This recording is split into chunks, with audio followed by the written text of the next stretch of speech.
Let's talk a little bit about rental properties and owning them in an LLC. As a CPA, I am commonly meeting with clients who have Googled and have heard that they should put a rental property in an LLC. Obviously, there are legal liability benefits to doing so. Tax benefits, not really. It's going to be taxed the same either way. It is my understanding as a CPA, it's harder to get a loan if the property is owned in a brand new LLC. Can you kind of answer some of those questions and what? Yeah, I love that. I get that a lot too, because a lot of times people, to protect their investments, they want each entity to be a separate LLC. So if you already owned the home, you took a mortgage out in your name and the title is in your name, and you try to switch the title to the LLC, this could cause issues with the mortgage because the mortgage note states that your mortgage has to match your title. So technically on a mortgage side, you're not supposed to do that. And I know people do, but again, what you do when you're supposed to do are two different things. So you have to be careful with that.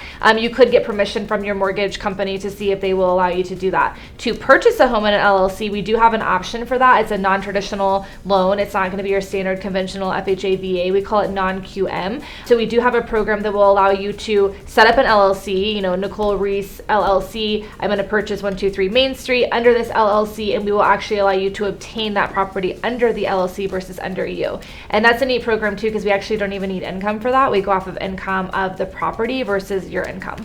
So if it's a property that somebody's looking to purchase, would it just be kind of like that general, this is what it could rent for a month to get that pre-approval on it? Great question. Okay, yep. Great. So we'll do a rental comp where we do comp meaning comparables, where the appraiser will come in and say, okay, this is a 3-bedroom, 2-bath. The one down the road is renting for $2,000. So I feel like this one will rent for the same. And then we use that as the rent for the property. So you said that you can not be prohibited from getting a loan by having the real estate in an LLC. How does that work for people that want to obtain even more rental properties? Do they need new LLCs? Should they keep them in the same LLC from a loan approval perspective, or how does that work? That's a great question. So Fannie and Freddie are kind of the mortgage bosses, right? So they're the federal entity that runs the mortgage industry, right? So they will actually limit you to 10 financed properties. So if once you own 10, you can't purchase another investment property. You can purchase another primary property, but you're kind of capped. So that is where these other financing options came about. So